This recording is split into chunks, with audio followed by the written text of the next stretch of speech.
years ago, something happened that kept me off of YouTube for months. When I finally came back to YouTube, I thought I could move on with my channel like nothing happened. But I'm not the same person that I was with those 40 subscribers at the time. Hey everyone, so I tried getting this up last year. I had it filmed and I don't even know where I got after that, but all I remember is I just could not get it up. I think part of me was just struggling to get it up because I try to keep my channel pretty light, and there comes a point in every person's life where they just have a story that isn't so light that they choose to share on YouTube, and that is what I am choosing to do, but it is not a lighthearted story.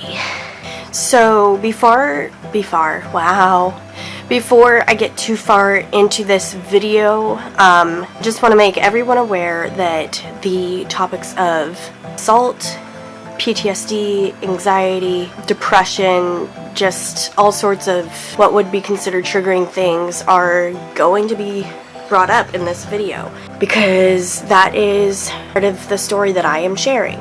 It already sort of touches on this in the title of this video, but there's a lot more to this than just the title, so I'm making sure everyone's aware, basically.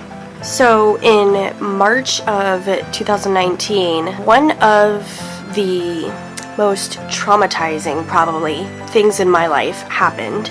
I say one of, but it was the most. It's also been 3 years since this, and I've come a long way too. In March of 2019, I was assaulted by somebody who I knew, wasn't friends with them, and it was a lot more than just an assault. It changed the entire outcome of that year for me, how I view myself. I'm not going to go into detail in this video about why I was assaulted, but all that you need to know is it wasn't something that I did. It was, in a sense, a setup. I will probably never know why this happened to me exactly. I've been able to use it for better good in other people's lives and even in my own life. And that's the only reason I see that this was worth it, even if it was really extremely tough to go through. There were a lot of peers around me when this happened, and when I say peers, a lot of them were just people that I knew but didn't really talk to.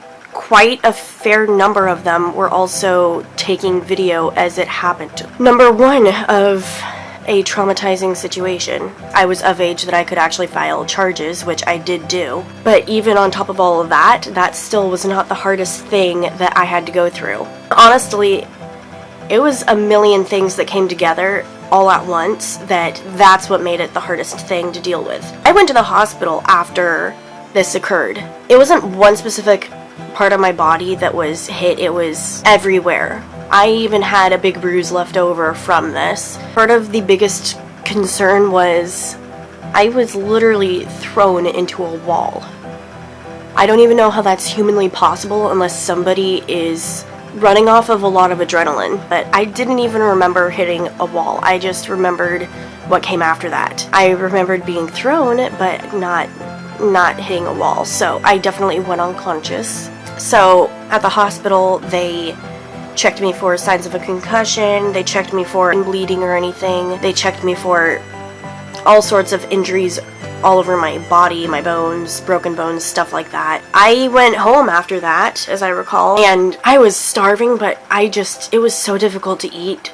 Not because of any nerves, but because I was hit in the face.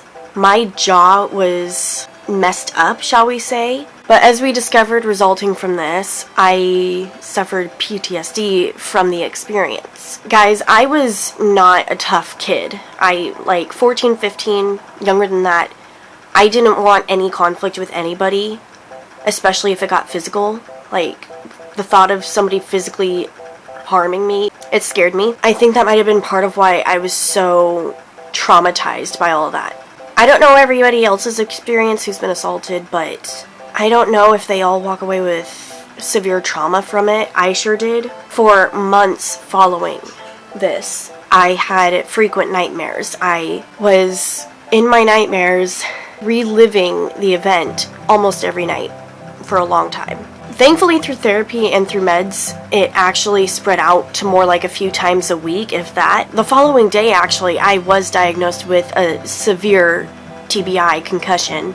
So I ended up being out of school the rest of the school year. There were 2 months, I want to say. 2 months? Yeah, 2 months left in the school year. Wait, no. 3 months were left in the school year. And I thought that I was going to get back to school before the school year ended. I wanted to, because I had friends who were graduating. I had other friends who were moving away. And I just wanted to be with my friends in general. So I missed the end of the school year. I was able to be there for finals, but I was literally only allowed to walk into the building and take my final and then leave, and that was it.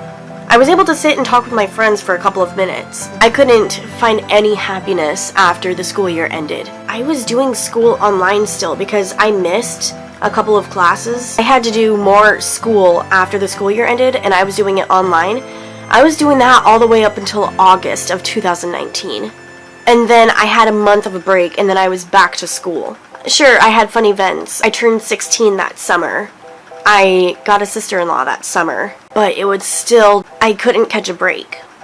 Not to mention, every time I went back to the doctors, they were telling me that I still hadn't recovered enough to return to gymnastics, because gymnastics had been hindered at this point. Along with all of that, I also had to be put on anxiety medication, nightmare medication. I had my anxiety under control from the age of 11, and this thing just threw me back to the days when I hadn't had any help learning how to cope with anxiety, and I didn't know what to do.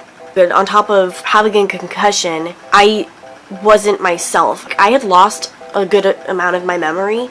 I say good amount, but I mean, I don't exactly know how much of it was, but to me, just the tiniest bit, like, I don't know what this word is, I don't know what this word means, I don't know how to calculate this and this and that. Like basic stuff that I would normally know, I was asking people for help understanding it, and that made me feel so dumb. And then on top of all of that, who heard of what had happened to me, they had their own opinions about what happened, and they were spreading rumors about it, apparently. Then there were other people trying to say that it was all my fault. After this, I lost quite a few friends. If I'm being honest, it was good riddance, because those friends who were friends for me beforehand, they weren't really my friends. So I had a small handful of friends, but it was plenty to lean back on and trust at that point. Recently, I have gotten off of my anxiety meds too, because it's time. So I'm slowly weaning off of them, and I got to the point where I could think about it, but it didn't mess with me too much in a given moment. And now it's like I think about it and I have so many emotions that come up. And during the whole period of I couldn't return to school, and then I had to do online school during the summer, I was also experiencing some deep depression. I was sleeping most of the day, which, I mean, for having a severe concussion, that's actually not abnormal, but I wanted to sleep. I didn't like being awake because it just reminded me that everything was real and I didn't know when it was going to end. Also, if you've heard me sniffling a lot, it's not because I'm crying, it's actually because I was just sick like a week ago.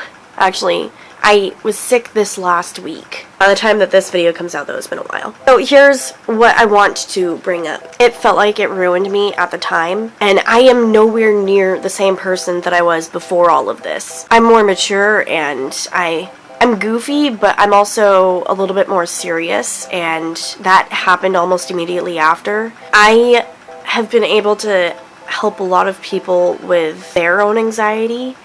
I was able to do that to begin with. I'm able to do it a lot better now because I've gone through such intense anxiety in my life. I'm also trying to not let that event define me. For such a long time, I just let it define me. I mean, kind of makes sense because for several months during that period of time, I was actually putting embarrassment on myself whenever I was around others that knew what was going on.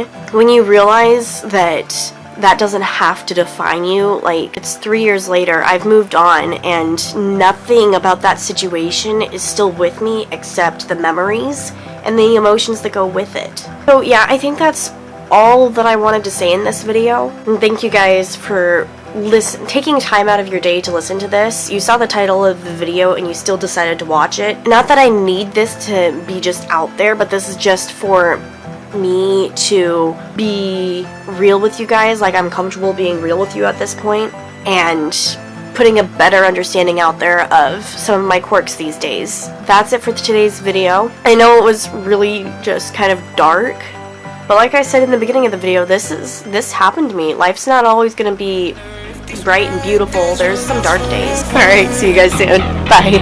So pessimistic from the past, all the good things end up in casket.